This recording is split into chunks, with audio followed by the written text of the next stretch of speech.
Alright, so we're working on the heads.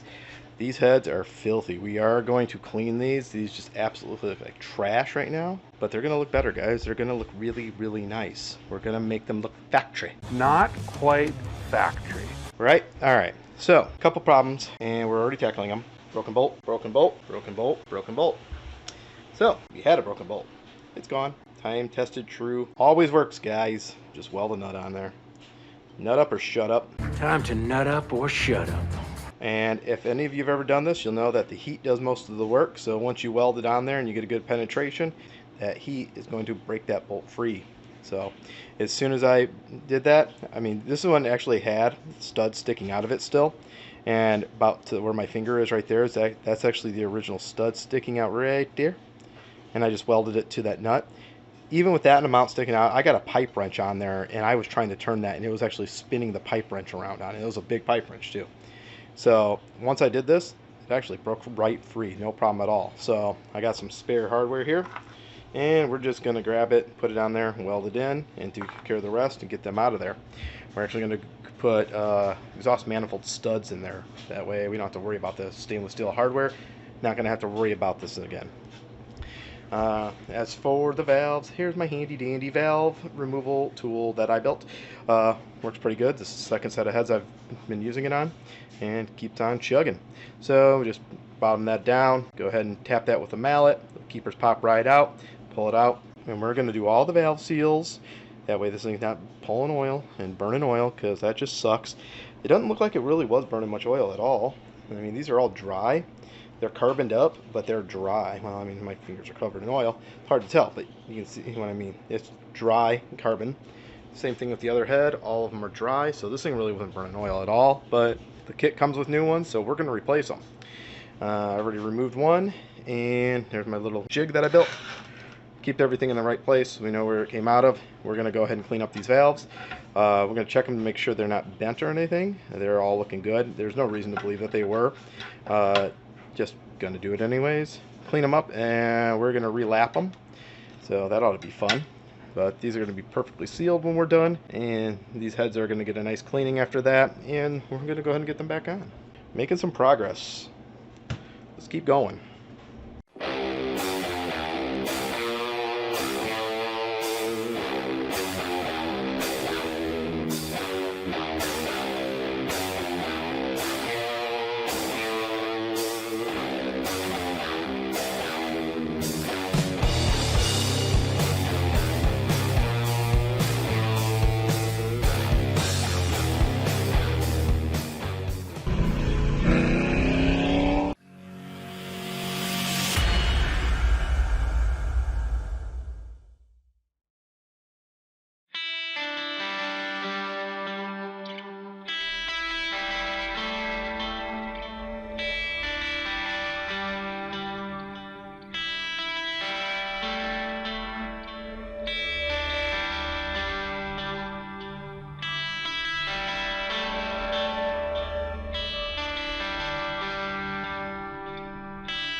you want, I can go find a bigger wrench.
All right, so here we are. We got the heads taken completely down. My brother-in-law took the heads back to his house. He's going to fully clean them out. I gave him the fun job. I started working on these valves, and as you can see, they really needed it. I mean, that's looking a whole lot better. We're not going to go to town on these, just get them clean, because as you can see, some of them are in really bad shape. We had some really thick, waxy substance come off the back of some of these intake valves when we were pulling them out. I don't know if this engine ever saw an oil change ever in its life. Leaning towards no. As you can see, they are cooked. But they're looking a lot better. So we're just cleaning them up just so they flow a little bit better. Smooth them out a little bit. Nothing big. More so the plunger will actually stick to these valves so we can lap them correctly. Other than that, this was our piston that we were having a little bit of issue with. So if you remember, I said that one of the pistons was actually stuck in the bore slightly because the rings were seized to the wall. So since we're having all of the bores honed, that shouldn't be a big deal because it was very, very just surface minimal, and it actually broke free really easily. I did look at all the rings and they look good, but we're changing them out anyways. So I finally got these all cleaned out.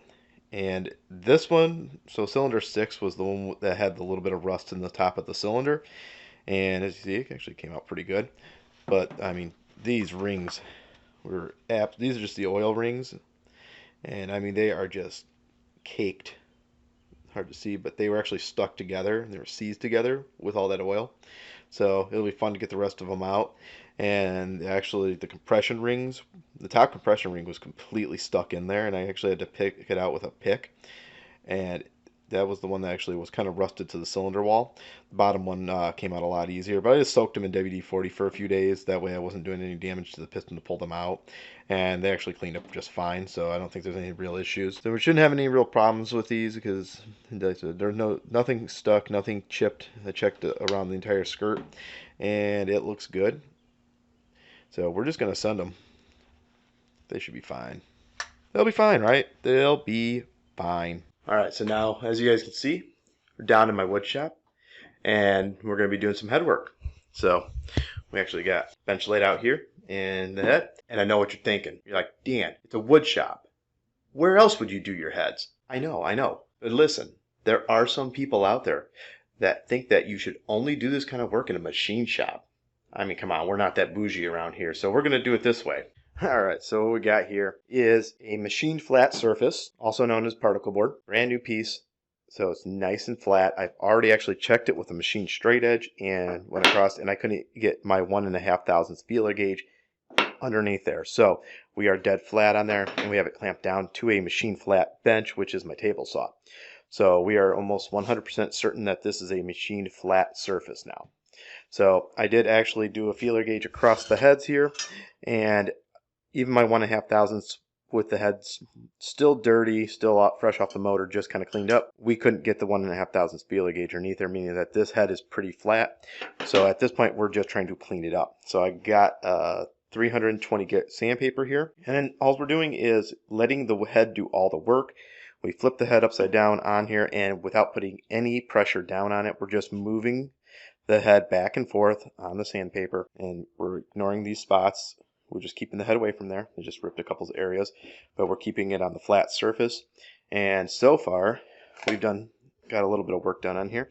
And as you can see, even though that 1.5 thousandths feeler gauge was not fitting underneath any of these areas on that machine straight edge, you can actually see that there are low spots and high spots. So it's starting to take off the low spots, or if you're upside down, it's the low spots, I guess. If this the way, it'd be the high spots.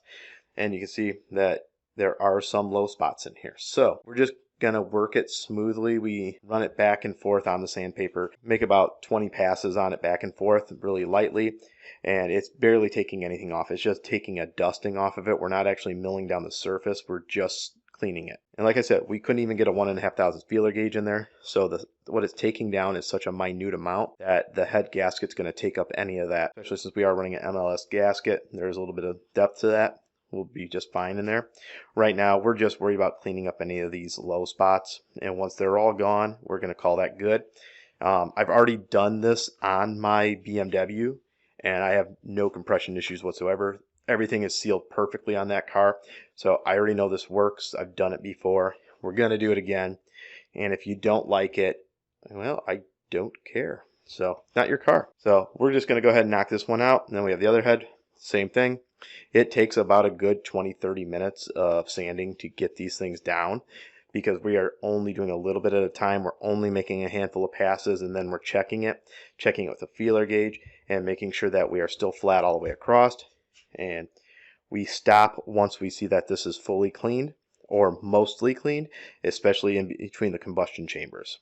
So what I want to see is all this dirt gone from around here, especially these areas. You can actually see that there is a little small indent from the old gaskets being pressed in, and that's just what happens when they get clamped down. So as soon as we get these mostly clean, especially in between the combustion chambers, and you see this one's already starting to clean up really nicely. As soon as all of the areas around the combustion chambers, these areas I'm not so much concerned with. There's no compression in this area, so it's not a big deal. We want this to be perfectly flat and clean.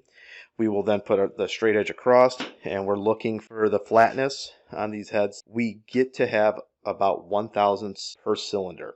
So since this is a 4-cylinder head, we get 4/1000 of an inch. So what I'm looking for is less than 1.5 thousandths at all. If I see anything more than 1.5 thousandths, it gets sanded some more until it's perfectly flat. So we get about a 1/1000 across, and we get about 4/1000 end to end. As soon as we get that fully sanded down, we keep checking it the entire time. And like I said, I can't get light underneath this thing. I've checked usually across, I check diagonally, and I keep jumping across each cylinder, check diagonally across the others, and then I check front, back, and then of course across all the way down. It is kind of tedious. We end up with a nice clean head when we're done, and no compression issues. So that's the name of the game. We just want to make sure this is done nicely and really, really cheap. $10 board. Usually it's about a $5 board, but you guys know what's going on right now. And about $5 worth of sandpaper and some spray adhesive. So when you do the sandpaper, very critical, it is flat. Absolutely 100% flat. No debris underneath. It has to be completely adhered down. So what I use is some 3M spray-on adhesive. I spray the backings of the paper, make sure that it's not gumped up anywhere, make sure it's a nice even coating. Does not need to be a lot. And then I start placing my sandpaper onto the board once it tacks over. That way it sticks immediately. And then I make sure that, so you can have a small amount of gap in there, because we're going to keep this clean. After we run the head a few times on there, we're going to take a brush and brush it off and knock off all that aluminum dust. Otherwise it loads up and then it does no sanding whatsoever. And like I said, it's tedious. It takes a while, but in the end, you see that it does a really good job.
don't know how well you can see that on there, but most of this is actually fresh aluminum now. Aluminium. There is some slight staining on there still. However, I cannot get a 1.5 thousandths feeler gauge underneath any of that. It just stops dead on the straight edge. So we are actually almost 100% flat here. We're actually well within spec. And I don't want to sit there and keep taking down more meat than I need to. These are just stains in the aluminum. It doesn't matter. Once we put this together, it's going to be sealed just perfectly fine. So we don't need to sit there and take down more aluminum than necessary. And it is very tedious, as you saw. It takes a while to actually take anything down at all when you're using such a light grit sandpaper like this. But it actually works relatively well. And I've done this before and it seals perfectly. This is about your best option to be able to do it at home. Do it at your own risk though, because I'm not responsible for you guys screwing that up. So next up, we're going to go ahead and get these valves lapped. We've already cleaned the valves for this side, and we're going to get them in there, get them lapped, and then get everything cleaned and get the head put back together and ready for reassembly on the block.